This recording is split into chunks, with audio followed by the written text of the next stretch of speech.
Phone ఇన్లో అందుబాటులో ఉంటారు. ఇక మొత్తంగా మనం జయరామ్ గారు చూస్తున్నాం, మొత్తంగా తెలుగు రాష్ట్రాల్లో అయితే రాఖీ పండుగ సందడి కనిపిస్తోంది. ఐ న్యూస్ తరపున తెలుగు రాష్ట్రంలో ఉన్న ప్రజలందరికీ మీకు కూడా ముందుగా రాఖీ పండుగ శుభాకాంక్షలు. చూస్తున్నాం మొత్తంగా రాజకీయ వాతావరణం కూడా రాఖీ చుట్టూ తిరుగుతున్న పరిస్థితి, ఎలా చూస్తారు, ఏం చెప్తారు? వంశీ, మీకు ప్యానెల్లో ఉన్న మిత్రులకు, యావత్ భారతదేశ ప్రజలకు, మరి ముఖ్యంగా ఆంధ్రప్రదేశ్ తెలంగాణ ప్రజలకు, అక్క చెల్లెలకు, అన్నదమ్ములకు రాఖీ పండుగ శుభాకాంక్షలు తెలియజేస్తున్నాను మనస్ఫూర్తిగా. సో అది కంటిన్యూషన్ లోపల మనము ఇప్పుడు మనకున్న టాపిక్ ఏంటంటే రాఖీ లోపల ఉన్న బంధాలు అనుబంధాలు ఒక రకంగా చెప్పాలంటే. సో జనరల్ గా ఎట్లా ఉంటుందంటే, బంధాల్లో అనుబంధాల్లో ఎలాంటి మార్పు ఉండదు, ఎలాంటి చేర్పు ఉండదు. అన్న చెల్లెళ్ళు ఎప్పటికైనా అన్న చెల్లెళ్ళు, ఎలాంటి డిఫరెన్సెస్ ఉండవు. సో కొంతవరకు ఇబ్బందులు అంటే కొన్ని ఇబ్బందులు ఉండొచ్చు, కానీ ఆ ఇబ్బందులు శాశ్వతమని ఎవరు అనుకో. ఎందుకంటే సిబ్లింగ్స్ లో ఉండే అలాంటి సంబంధాలు అలా ఉంటాయి. సో అన్నా చెల్లెళ్ళు, అక్క తమ్ముళ్ళు, అక్క చెల్లెళ్ళు, అన్నా తమ్ముళ్ళు, ఇట్లాంటి జీవితకాలము అలాంటి ఏదన్నా మనస్పర్ధలు ఉండవు. సో ఉంటుంటే చిన్న చిన్నవి వస్తూ ఉంటాయి, పోతూ ఉంటాయి. అది ప్యూర్ గా పర్సనల్ అండ్ ఫ్యామిలీ పరమైన అంశాలు. సో ఇక్కడ ఎలాంటి ఇబ్బంది లేదు. కానీ ఇక్కడ మనం మాట్లాడుతున్నది ఏంటంటే, కవిత షర్మిల కీలకంగా మాట్లాడుతున్నాం. సో రేవంత్ కట్టింది, లోకేష్ కట్టిందండి. రేవంత్ లోకేష్ అనేది సో సీతక్క యావత్ మొత్తం క్యాబినెట్ లో కట్టినట్టు నాకు ఉన్న ఇన్ఫర్మేషన్. అందరికి మచ్చిగా ఆమెను జనరల్ గానే సీతక్క అని పిలుస్తుంటాం కాబట్టి, ఆమె అన్న అని పిలవటం, అక్క అని పిలవటం ఇది సర్వసాధారణమైన ఉచ్చారణ కాబట్టి, సో తనకు జనరల్ గా అందరితో మంచి సంబంధాలు, ఆ బంధాలు అనేది ఉన్నది కాబట్టి, సో అందరికి ఆమె కట్టింది. దానికి సంతోషం. అక్కడ ఎలాంటి డిస్ప్యూట్ లేదు, ఇబ్బంది లేదు. సో ఎవరేమే మాట్లాడతారు. సో ఇక నెక్స్ట్ వచ్చేసి లోకేష్ తన కాన్స్టిట్యున్సీ ప్రజలు, అమరావతి ప్రజలు, మరి ముఖ్యంగా తన మంగళగిరి తన కాన్స్టిట్యున్సీ ప్రజల నుంచి పిలుచుకొని రాఖీలు కట్టించుకోవడం అనేది సరే, ఇదంతా రాజకీయంలో ఒక భాగము. రాజకీయంగా ఎవరమైనా కూడా దాన్ని చేస్తారో ఆయన చేశారు.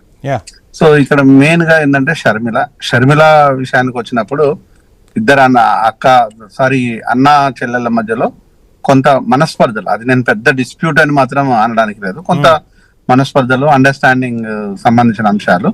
సో ఇవాళ కాకపోతే రేపైనా వాళ్ళు కట్టుకుంటారు. సో అలాగని చెప్పేసి ఇద్దరి మధ్యలో అలాంటి సెంటిమెంట్ లేదు అనడం తప్పు.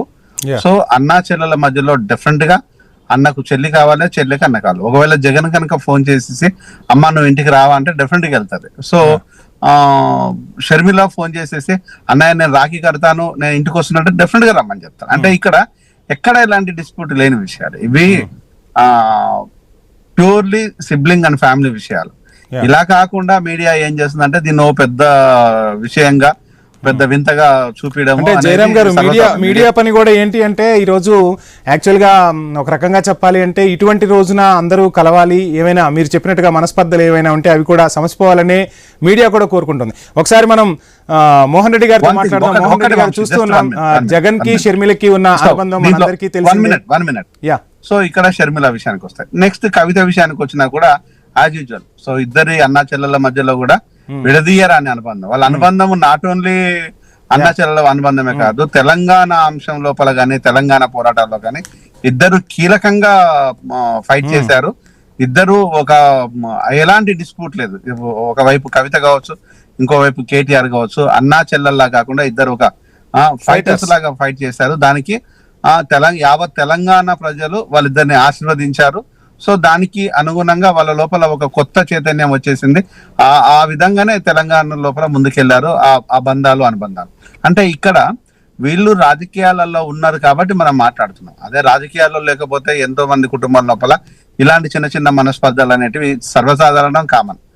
ఈ రోజు కవిత కావచ్చు, షర్మిల కావచ్చు, జగన్ కావచ్చు, కేటీఆర్ కావచ్చు, వాళ్ళ ప్రేమ లోపల కానీ, వాళ్ళ అనుబంధం లోపల కానీ ఎలాంటి డిస్ప్యూట్ లేదనేది నేను నమ్ముతున్నాను. ఇది చిన్న చిన్న ఏదో ఆకాశం కొంచెం మబ్బుగా ఉన్నంత మాత్రాన మొత్తం తుఫాన్కి వచ్చి లోకం ఏదో కూలిపోతుందనేది, సునామీ వస్తుందనేది కాదు. ఇది ప్రతి కుటుంబంలో ఉండే ఒక సహజమైన రిలేషన్.